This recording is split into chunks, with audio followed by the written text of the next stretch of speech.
women should take lessons from it. No matter your circumstances, no matter your background, no matter where you're coming from, you have the potential to become an inspiration to generations of women after you. You have the potential to become a beacon of hope and light to other people that are passing through challenges. I read a story that somebody said, okay, I think men should start marrying second wife immediately they marry the first wife, maybe like just 3 years interval, so that all there will of them not will be story of, so that they'll suffer together. All There will of not them. be story of where was she when he was drinking garri. I always tell women in polygamy we are queens, but we are not drama queens. Yeah. So let's remove the drama Yes. and just go with the flow.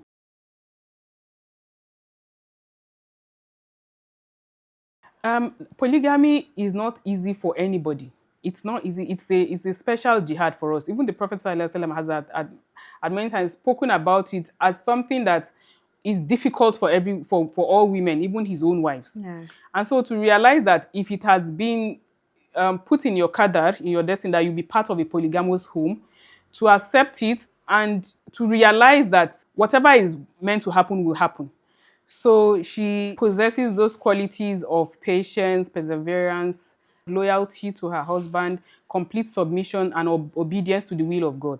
So those qualities are what make her story so enduring to us as married women of today's generation, to learn that these are qualities that only elevate you. They do not in any way belittle your womanhood if you possess all these qualities. Okay. Another thing is to even trust in her husband. She knows that her husband is not an irresponsible man that will just abandon his family, which is another thing. A man has to be responsible. That is why we have that trust that he cannot just do this.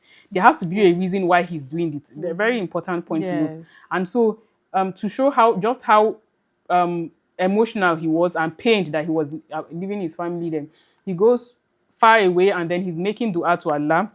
That, oh my Lord, I've left my family around your sacred house. There is no vegetation or provision. Please make them sound in faith. Let the hearts of people incline towards them and let people find them and take care of them. He's literally praying that let people even come there and assist them in some ways. Let them have food and people around them. He was not to know the extent that his prayer will go. His prayer went more than what he was praying for. And that's why when we're making dua, let's expect the best from Allah. Let's always have this feeling that Allah will take care of things in the ways that I don't even expect. Allah will provide for me from even sources that I don't expect. He used to say it that min haythu la ahtasib wa min haythu la ahtasib. He will give you from sources you expect and from sources you don't even expect. So this kind of trust that Prophet Ibrahim and his wife Hajar had was what made Allah to found a on that land. As she's there, she starts to run from Safa to Marwa, and that's why we have the rites of Hajj. When you go to Hajj, you run from the end of this mountain to the next mountain. Yes. That mountain of Safa is close to where Zamzam is. And as she does that, just looking in the horizon, looking for help, looking for any tribe or anything, any set of people that can assist her, and Jibril comes. Jibril comes, strikes his feet, and then this water bursts forth. It's a miraculous water anyway. This water of Zamzam that can heal people when they are sick. It bursts forth, and then she tries to contain it, so that it will not just flow away and waste away.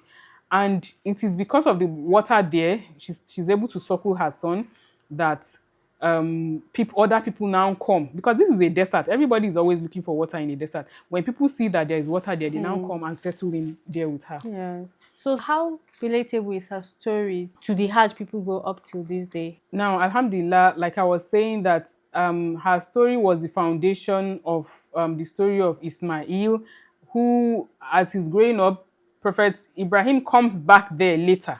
And he and his son built the Kaaba, which is what we circumambulate around when we go to Hajj. It's one of the pillars, very strong tawaf around the Kaaba. So all emanating from the story of Hajar. Again, when we move from Safa to Marwa during Hajj, we are commemorating the running of Hajar at that time when she was in distress. We are going through the same things that she goes through. And then the well of Zamzam too is situated in between those mountains. Also, the words that people speak during that Sa'i. The words is literally that Allah has fulfilled his promise to his servant Ibrahim and Muhammad and things like that. So most of the rites of Hajj, and the Prophet himself, many years later, thousands of years later, he later stands on that Safa to call people to Islam. Initially, they ignore him. He felt the kind of loneliness that Hajar felt when she was alone with her baby. But 20 years later, Allah gives him victory in that he stands on that same mountain and now he has a multitude of believers around him. Mashallah. So it just always shows that the end of the story for the obedient servants of Allah is always khair. Yes. There's always khair, no matter the trials, the challenges that you are facing, no matter the things that you've been through, there is always light at the end Yeah, of at the the end tunnel. of every tunnel. This is the story yeah. of faith that Hajar teaches us. Okay, so can you how would you advise our women out there to learn from this story of the Hajar?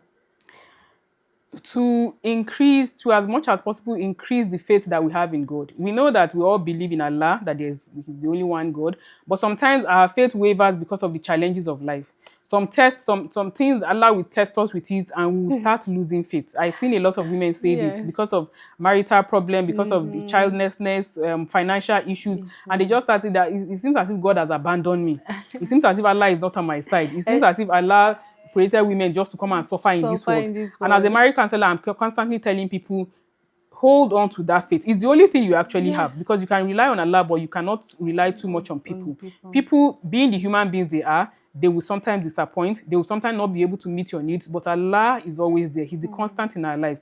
To have that unshakable faith that Hajar had, that if Allah has destined it for me, then He will not forsake me. Yes. To also believe that at the end of the day, I'm going to emerge victorious. It's a very important component of faith for you to just expect good, to always expect good. The situation may be messy right now.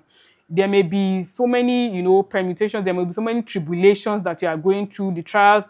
There are sometimes that the challenges of life come one after the other, a season of problems. To know that at the end of the day, it will all make sense in the end. Is what I always tell people. Yes. It will definitely make sense at the end of the day.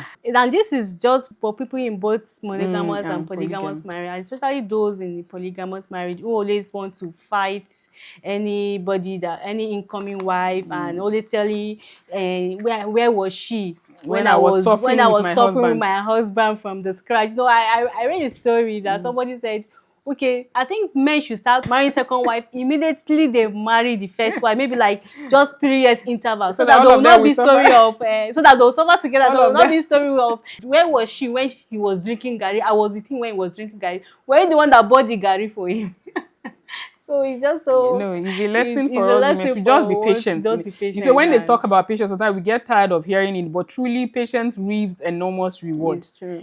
Tawakkul, true trust in Allah, taqwa, just always being righteous no matter what. We really don't Yes. have a choice. I always say to people, we live in a world, in a generation where we are having trials back, left, front, center. If it may not be happening to us, but it's happening to people all around us. Yeah. We're having sisters coming down with cancer, with terminal illnesses. We're having people being challenged. There's so many problems with parenting, with a lot of issues, even in Muslim countries, wars and things like that. We must be prayerful. It was the kind of prayer that Ibrahim alayhi salam did and Hajar did. It was the kind of prayers they made. These prayers are in the Quran. I think we should learn them and make them. That made Allah to reveal their legacy in unimaginable ways. They did not know that Allah will found a nation because of their story. They did not know that Allah will later make them to be, their record to be etched in the sands of time till eternity, forever and ever. We are going to continue talking about the prophet of Ibrahim, the story of Prophet Ibrahim and Hajar alayhi salam. Her name is written down in the books of history forever and ever. So you can imagine having that kind of fame, that kind of legacy. So she went from obscurity, being a slave girl, but because of enormous faith, she went to fame, eternal fame. Whatever challenges you are passing through, your pain can turn to purpose. Everything that happened to Ibrahim throughout his life, all the problems he has, is the reason for his being famous today. Yes. The same thing with his wife, the same thing. And his son too, because he had that phenomenal father, because he had that special mother, he himself displayed the kind of faith that children of nowadays cannot display. When his father wanted to sacrifice him, much later in their story, and he dreams that he's sacrificing his son Ismail. This is a son that he really suffered before he got this son. It took a long time. And the son asks him that if you don't disobey the command of God, if God has asked you to slaughter me, please go ahead and do so. And some people say that is why we slaughter rams, because it was later replaced with ram. And Allah, just to test their faith. It was a test of faith, and Yeah. they both passed that test willingly. He Mashallah. could have said, but Allah, you took me a long time before I had this child, You know. So why this kind of command? This is not fair, This that kind of thing. But he went ahead and took his son to the altar, preparing to sacrifice him. His son said, go ahead and do it. He's not fearing now. He's not fearing because they have this belief that whatever Allah does for us is good. There is khair in everything. In every Yeah. trial, there is It's khair. fair.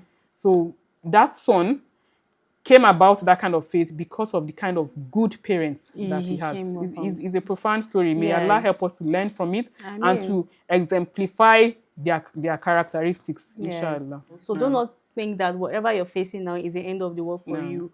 Just have faith. That's the key word. Have faith in your Lord and be prayerful and be righteous. And most importantly, be a model to your children. Be the model you want to see in your children so that they will emulate it. Just like the Prophet Ismail too.